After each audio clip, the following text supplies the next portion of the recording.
그림을 잘 그린다는 건 무엇일까? 사람들이 그림을 보고 감탄하면 그게 잘 그린 걸까?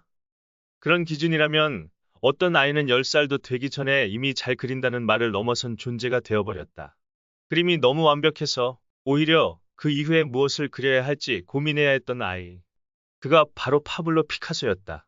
스페인의 해가 유난히 밝던 도시 말라가에서 아주 조용하고 차분한 분위기의 집안, 한 남자가 캔버스 앞에 앉아 있었다. 그는 그림을 가르치는 교사였고 캔버스에는 정성껏 그린 흰 비둘기 한 마리가 있었다. 그의 아들은 언제나처럼 아버지 옆에 앉아 조용히 종이를 꺼내 따라 그렸고 아버지는 무심코 아들의 손을 바라보다가 문득 자신의 그림을 내려다보고 고개를 숙였다. 피카소가 그린 비둘기는 더 생생했고 더 자연스러웠으며 더 살아있었다. 그날 이후로 아버지는 붓을 거의 들지 않았다고 한다. 왜냐하면 자신의 아들이 너무 빨리 자신을 넘어섰다는 걸 알아버렸기 때문이다. 피카소는 이제 어떻게 그릴까를 고민하지 않았고 그림이란 건 이런 거지라는 생각도 너무 어릴 때부터 당연하게 알고 있었다. 그래서 오히려 이제 뭘 그려야 하지? 왜 그려야 하지? 라는 질문이 그의 머릿속을 채우기 시작했고 그 순간부터 그는 기술이 아닌 방향을 고민해야 하는 화가가 되었다.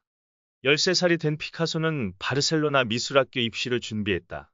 다른 지원자들이 일주일간 그려야 할 그림을 그는 하루 만에 완성했고 그것도 가장 조용히 아무런 긴장도 없이 해냈다.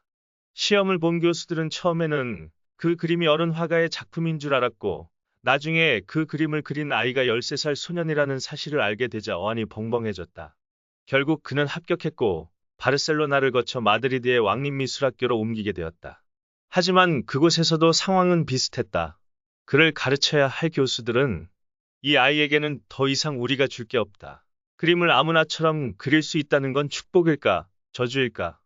피카소는 남들보다 훨씬 빨리 기술의 정점에 도달했고 그만큼 빠르게 지루함과 마주했다. 사람들은 계속 그에게 박수를 보냈지만 그는 점점 물었다. 이걸 계속 그려야 하는 이유는 뭘까? 그림은 여전히 손에서 자연스럽게 나왔지만 마음이 움직이지 않았다. 기술을 뛰어넘었지만 의미를 잃어가고 있었던 것이다. 그리고 그는 결심했다.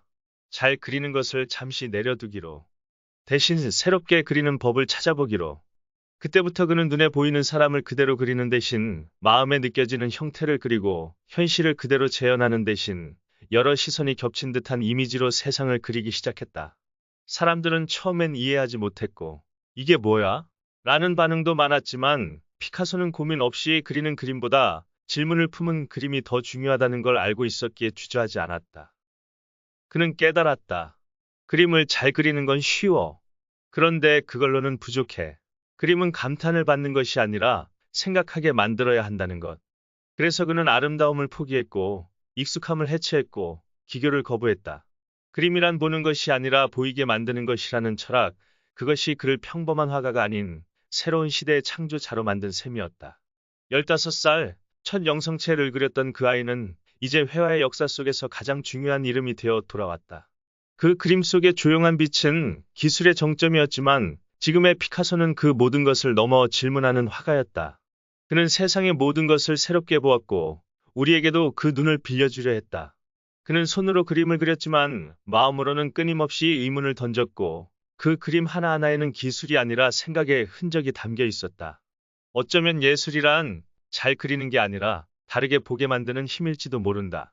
피카소는 우리에게 그렇게 가르쳐주고 있다. 나는 세상을 바꾸려 하지 않았다. 다만 보는 방식을 바꾸고 싶었을 뿐이다.